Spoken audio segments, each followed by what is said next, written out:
Halo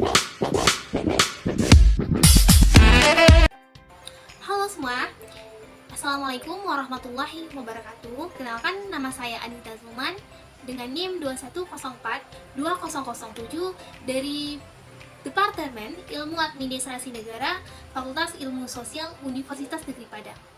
Baiklah, pada video kali ini saya akan mempresentasikan mengenai salah satu materi dari mata kuliah Perilaku Organisasi, yang mana materinya mengenai nilai dan sikap dari perilaku individu. Nah, sebelum kita masuk ke dalam materi, alangkah lebih baiknya kita jangan lupa like, comment, and subscribe ya. Oke.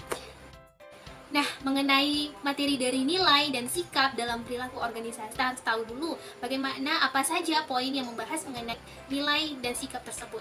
Yang pertama yaitu ada poin jenis-jenis nilai, yang kedua yaitu ada proses pembentukan dan perubahan, yang ketiga yaitu ada hubungan sikap dari perilaku individu, yang keempat yaitu ada pengaruh nilai sikap terhadap perilaku organisasi. Nah, teman-teman udah penasaran kan mengenai penjelasannya? Ikuti video saya terlebih dahulu. Sebelum kita masuk ke dalam jenis-jenis dari nilai, kita harus tahu dulu apa itu yang dimaksud dengan nilai.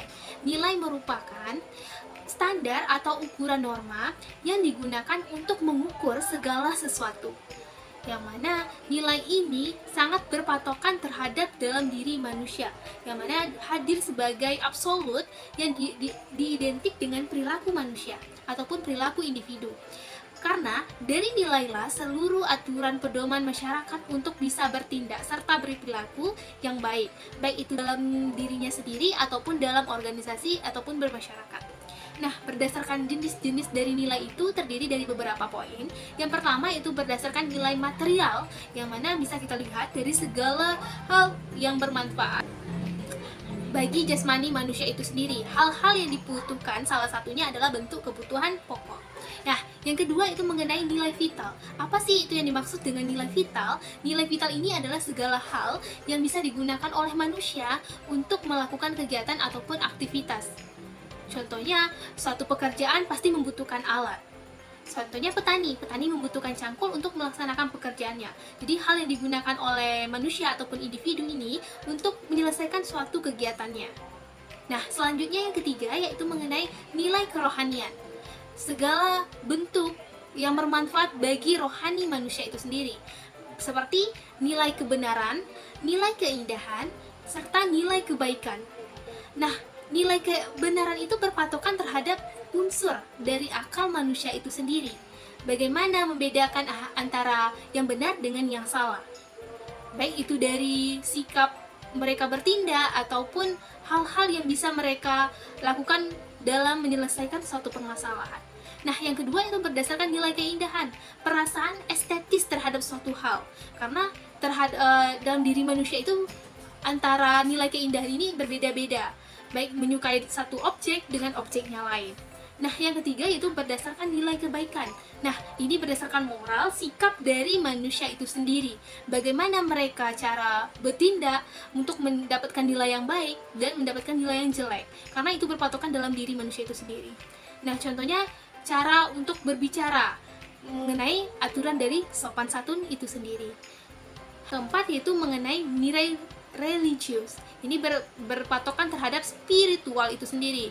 Nah, seperti keagamaan, contohnya ketuhanan yang tertinggi untuk mutlak. Contohnya dalam melakukan beribadah terhadap agamanya masing-masing. Contohnya dalam agama Islam itu untuk menaati beribadah tepat waktu, sholat 5 waktu. Nah, itulah mengenai dari jenis-jenis nilai itu sendiri. Poin yang kedua yaitu mengenai proses pembentukan dan perubahan sikap perilaku organisasi. Beberapa poin menyebutkan ada proses pembentukan sikap itu sendiri. Yang pertama yaitu ada adopsi. Adopsi ini adalah suatu kejadian atau peristiwa yang terjadi secara berulang-ulang, secara terus-menerus, lama-kelamaan, maka akan diserap oleh diri individu, yang mana itu akan membentuknya sebuah sikap seseorang. dengan tradisi ataupun kebiasaan yang dilakukan oleh mereka tersebut. Yang kedua yaitu berdasarkan diferensiasi, adanya pertambahan pengalaman sejalan bertambahnya usia. Hal ini akan dipandang bahwasannya terhadap objek, maka terbentuknya lah sikap itu sendiri. Karena dengan bertambahnya pengalaman seseorang itu akan meningkatkan hal-hal yang harus mereka lakukan perubahan dalam diri mereka, serta pertambahan usia pun. Nah, yang ketiga yaitu adanya integrasi, penyatuan, yang mana pembentukan sikap di sini terjadi ketika dimulai dengan berbagai pengalaman yang berhubungan dengan satu hal, sehingga akhirnya hal-hal tersebut akan dipadukan baik dari hal yang pengalaman ataupun masa depan nantinya, maka itu akan menentukan pola dari individu itu sendiri. Yang keempat yaitu biasanya berbicara mengenai trauma. Trauma ini adalah pengalaman yang tiba-tiba mengejutkan yang meninggalkan kesan mendalam pada jiwa orang yang bersangkutan. Nah, selanjutnya itu mengenai pengalaman. Nah, biasanya pengalaman ini merupakan faktor yang sangat penting dalam pembentukan sikap dari manusia itu sendiri. Belajar dari pengalaman itu akan menentukan sikap baiknya buruk seseorang itu sendiri.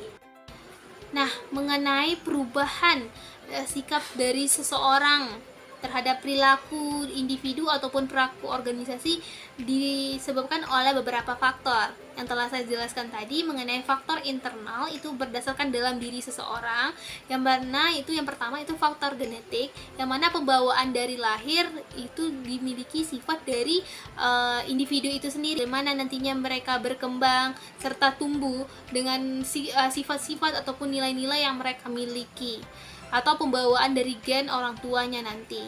Nah, sedangkan berdasarkan faktor eksternal ini berpengaruh terhadap bagaimana mereka nantinya beradaptasi dengan lingkungan serta ajaran dari keluarga serta dari hal-hal yang mempengaruhinya seperti dalamnya teknologi. Nah, berdasarkan keluarga itu bagaimana keluarganya nanti mendidik anak-anaknya untuk memiliki perilaku. Nah, selanjutnya itu masyarakat. Hal ini berhubungan dengan lingkungan mereka beradaptasi.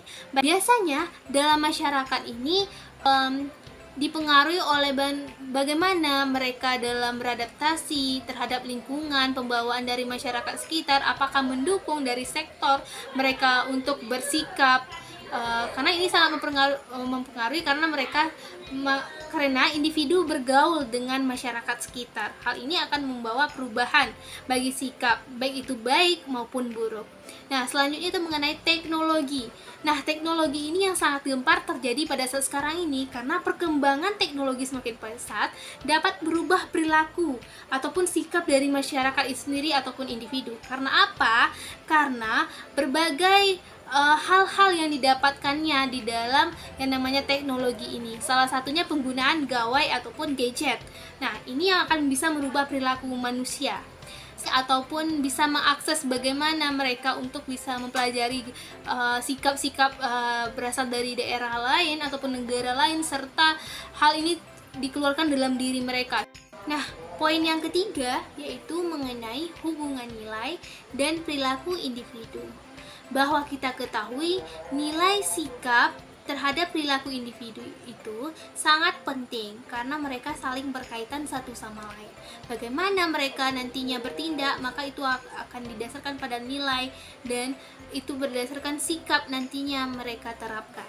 Nah, berdasarkan konteks hubungan antara nilai, moral, sikap itu merupakan sudah menyatu dalam diri seseorang, yang mana itu akan mampu mengembangkan yang namanya diri individu tersebut dengan baik, karena tergantung nilai dan sikap yang diterapkan yang dimiliki oleh individu. Ketika sikapnya baik, hal ini sangat berperan penting untuk kebaikan dari diri individu, perilaku individu itu sendiri.